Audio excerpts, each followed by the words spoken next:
السلام عليكم ورحمة الله وبركاته. ازيكم يا حبايبي؟ عاملين ايه؟ يا رب تكونوا بخير. النهاردة ان شاء الله هنعمل مع بعض الفشة. هنعملها بطريقة سهلة جدا وبسيطة، والطعم فعلا تحفة. اللي مش بيحب ياكل الفشة بعد الفيديو ده ان شاء الله هيحبها قوي.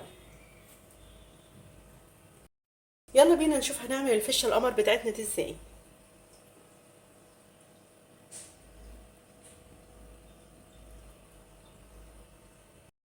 يلا نبدأ مع بعض. بسم الله وعلى بركة رسول الله. اللهم صل وسلم وبارك على سيدنا محمد وعلى آله وصحبه وسلم. أنا معايا فشة. طبعا أنا غسلها كويس قوي ونقعاها بخل وشوية ملح. طبعا أهم حاجة لازم تنقعيها بالمية والملح والخل عشان تنضف وتضيع الزفارة اللي فيها.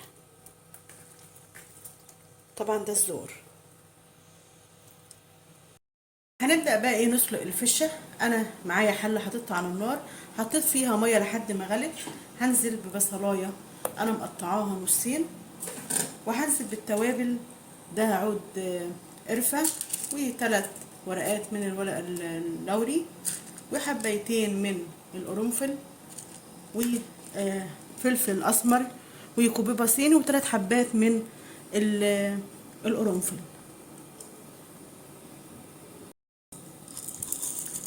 انا حطيت حبيتين من الحبهان.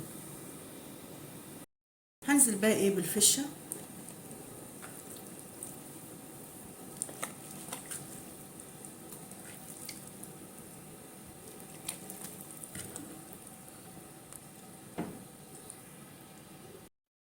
طبعا انا مش هضيف دلوقتي الملح خالص، عشان انا لو ضفت الملح دلوقتي هتبطأ معانا في عمليه التسويه. هسيبها بقى على النار لحد ما تستوي معانا. طبعا هغطيها، هي هتقعد ما بين حوالي ساعه لساعه ونص.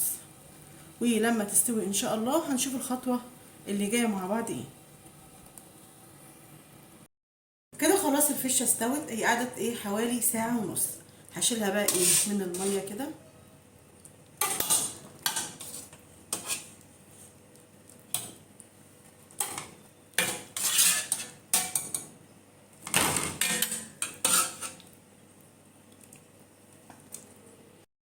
وهسيبها كده لحد ما تبرد خالص، وبعد كده هنقطعها. ما تقطعهاش وهي سخنه، عشان ما تتفتفتش منك.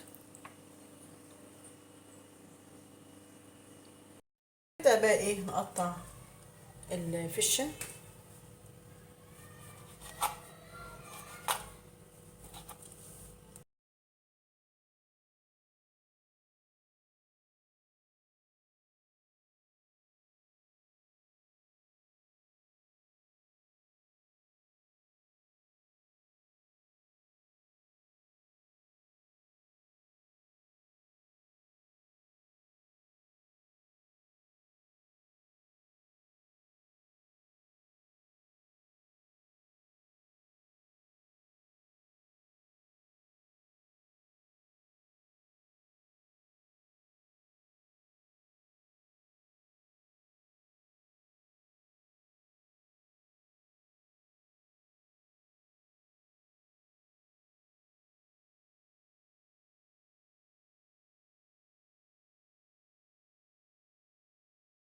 كده خلاص انا قطعتها كلها. يلا بينا نشوف هنعملها ازاي. طاسه على النار، هحط فيها معلقه زبده او سمنه،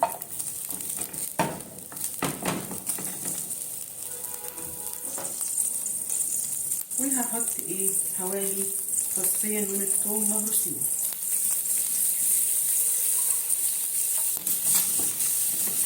هدي كده الثوم بس كده تشويحه لحد بس ما ريحته تطلع. انا مش عايزاه يدي لون معايا خالص عشان ما يبردش معايا. نص معلقه صغيره من الكزبره الناشفه، وهديها كده تقليبه. وبعد كده هنزل بالفشه.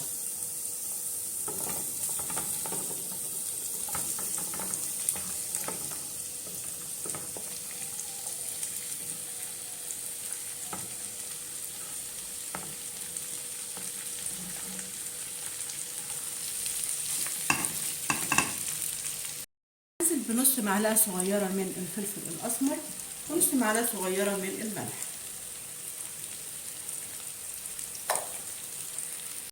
هنزل بنص معلقه صغيره من الفلفل الاسمر ونص معلقه صغيره من الملح.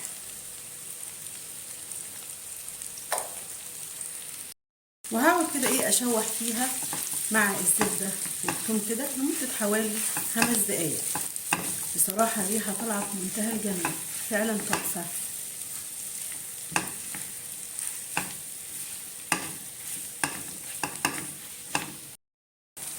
كده خلاص الفشه اتشوحت معانا، يعني انا شوحتها كده لمده حوالي 5 دقايق. هطفي بقى عليها النار، وهرش عليها كده رشه بسيطه من البقدونس.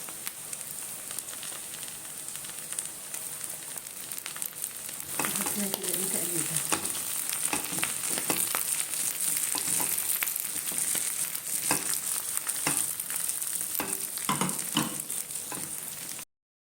هنفضيها كده في طبق التقديم.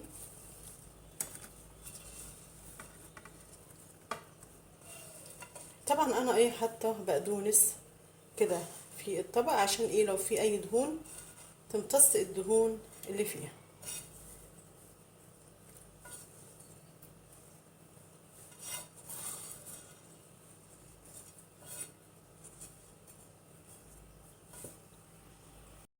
احلى واطعم فشه حضرناها مع بعض، عملناها بطريقه سهله جدا وبسيطه وبتتبيله تحفه.